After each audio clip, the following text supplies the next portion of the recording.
Jadi persoalan ini bukan dendam, bukan sakit hati dari kelompok di luar Pahlawi, enggak. Setidak-tidaknya di level pribadi saya melihat bahwa klaim oknum-oknum Pahlawi mengenai dirinya itu Dzurriyyatur Rasul, bernasab ke Rasulullah, itu benar-benar merusak cita Rasulullah, merusak ajaran Islam. Juga ada sarana tes DNA yang saintifik gitu ya. Jadi ada juga yang bilang, oh tes DNA itu proyek Yahudi, proyek NU. Loh kok gimana sih? Ini kan sesuatu yang ilmiah, sesuatu.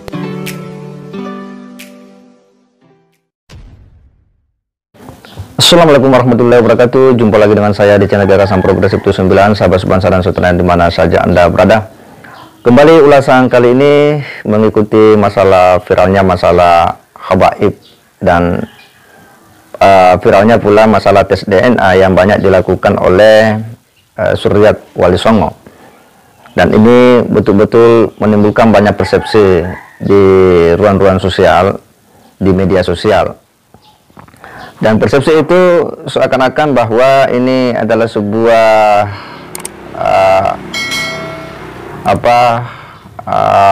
yang menempatkan ya seolah-olah bahwa antara ini habaib Suryat Nabi dan keturunan Wali Songo.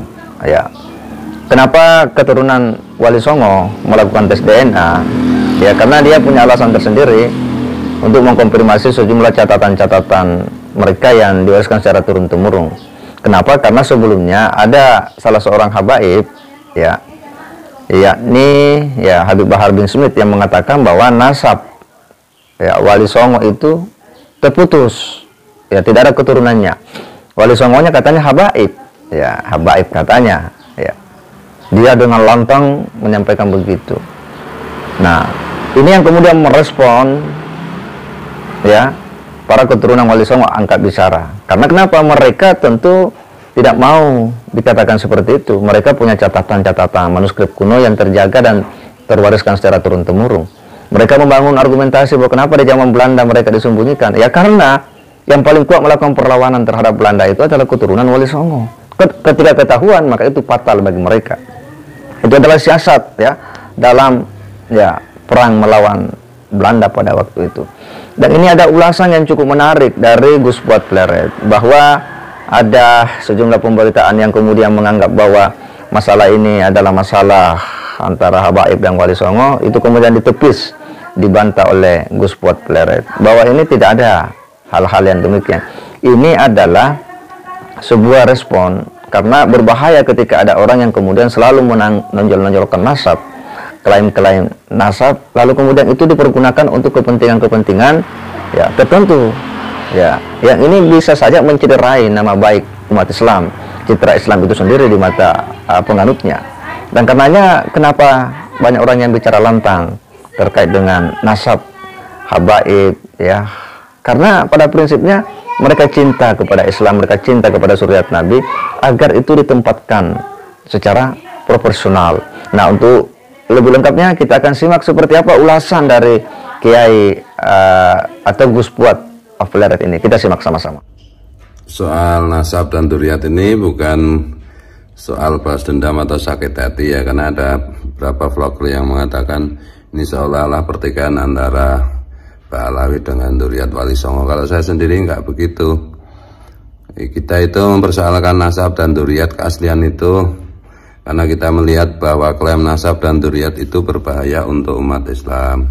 Karena klaim nasab dan dzurriyyat itu terbukti merusak citra Islam, merusak ajaran Islam seperti ditunjukkan oleh beberapa oknum Pahlawi gitu.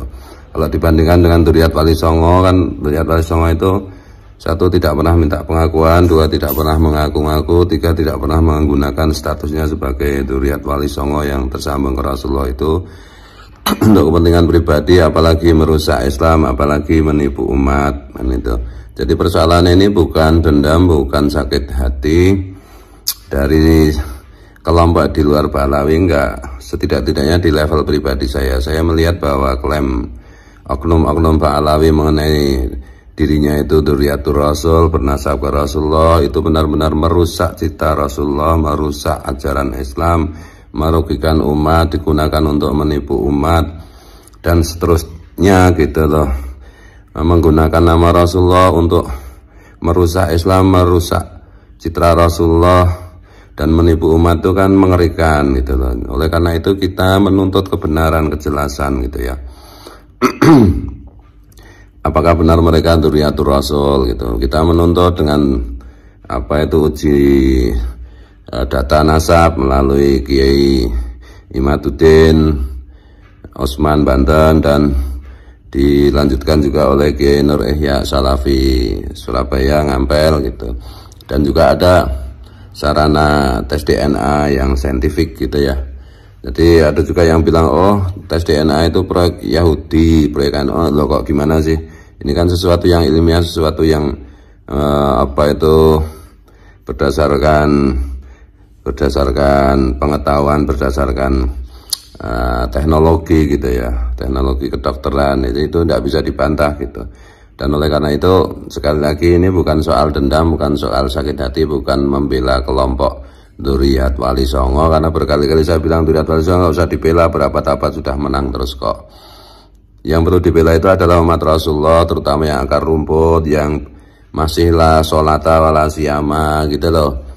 Itu nanti mereka bisa rentan untuk menjadi murtad kalau Islam diajarkan bagaimana apa itu dilakukan oleh oknum-oknum Pak Alawi itu yang aku keturunan Rasul itu, yang sampai hari ini juga tidak terbukti itu gitu loh.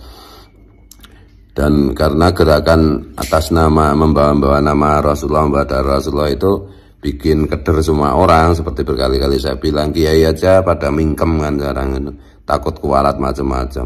Jadi kiai kok nggak mau nolong umat itu di dunia aja, nggak mau nolong, nggak mau ngasih syafaat, apalagi nanti di akhirat gitu. Jadi ini persoalan umat Rasulullah, bukan persoalan klan Ba'alawi atau klan Wali Songo. Ini persoalan umat Rasulullah yang di bawah itu ya. Oke. Ya cukup tegas ya dan lugas apa yang disampaikan oleh Gus Fuad Peret, bahwa ini bukan soal ya antara keturunan Wali Songo dan Habaib atau Ba'alawi ya, sebagaimana yang menurutnya ada yang berpandangan demikian. Ini adalah sebuah problem keagamaan yang direspon secara rasional, bahwa berbahaya ketika ada orang yang selalu menonjol-nonjolkan nasab, lalu kemudian nasab itu dipergunakan untuk kepentingan-kepentingan tertentu. Nah ini kan bisa bermuara pada citra Islam itu sendiri, akan banyak pandangan-pandangan miring terhadap citra Islam dan umat Islam itu sendiri. Dan karenanya bahwa upaya-upaya yang dilakukan oleh para kiai itu karena mereka cinta kepada Dzurriyyat Nabi, agar bagaimana mereka memberikan peringatan, memberikan nasihat, agar mencontohi, meneladani apa yang pernah diajarkan oleh Nabi, mewarisi ilmunya Nabi, mewarisi akhlaknya Nabi. Saya kira itu yang utama. Sebagaimana para keturunan Wali Songo, ya, dia tidak pernah membangga-banggakan nasab yang mereka miliki. Tetapi toh umat juga tahu bahwa dia ini adalah keturunan Wali Songo, sementara Wali Songo itu adalah Dzurriyyat Nabi. Nah, inilah model dakwah yang betul-betul membumi di Indonesia, sehingga melahirkan pencinta yang betul-betul terdidik dan tercerahkan, bukan pencinta yang kemudian itu didominasi oleh doktrin dan fanatik yang berlebihan, sehingga kadang ya para pencinta ini ya memberikan respon-respon juga yang berlebihan ketika mereka punya junjungan atau mereka punya idola itu dikritik, padahal itu memperingatkan, mengingatkan ya sebagai sesama umat Islam bahwa contohilah akhlak Nabiullah Muhammad SAW ya. Karena ini adalah negara di mana negara ini betul-betul dibangun dengan sejumlah kesepakatan dari sekian banyak suku, ras, agama, dan kepercayaan yang tentunya memiliki hak ya sebagai warga negara. Tidak ada istilah kelas-kelas ya. Sekalipun orang tahu bahwa Dzurriyyat Nabi itu harus dicintai, dihormati, disayangi ya. Artinya tanpa disampaikan pun orang pasti kalau dia umat Islam ya paham dengan hal-hal seperti itu. Nah, inilah yang kemudian oleh Gus Fuad itu diberikan pernyataan sebuah sikap tegas ya. Dan penting untuk kita teruskan biar kita paham, semua umat Islam paham ya warga bangsa paham akan situasi yang hari ini betul-betul viral, yang hari ini lagi menyita perhatian publik terkait masalah habaib.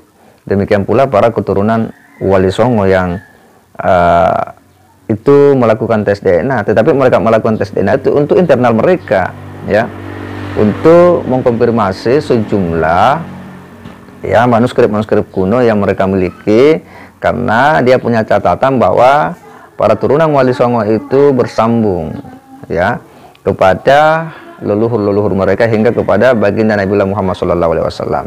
Nah, dengan melakukan tes DNA mereka hendak mengkonfirmasi itu semua. Artinya tes DNA ini adalah pendukung saja ya dari catatan-catatan yang ada, karena itu adalah keilmuan modern, saintifik ya. Dan saya kira Islam sangat menghargai yang namanya ilmu pengetahuan ya, dan karenanya ya tentu kita harus menerima itu sebagai sebuah kenyataan ya, sebagai sebuah capaian-capaian dalam peradaban manusia. Saya kira demikian. Wassalamualaikum warahmatullahi wabarakatuh.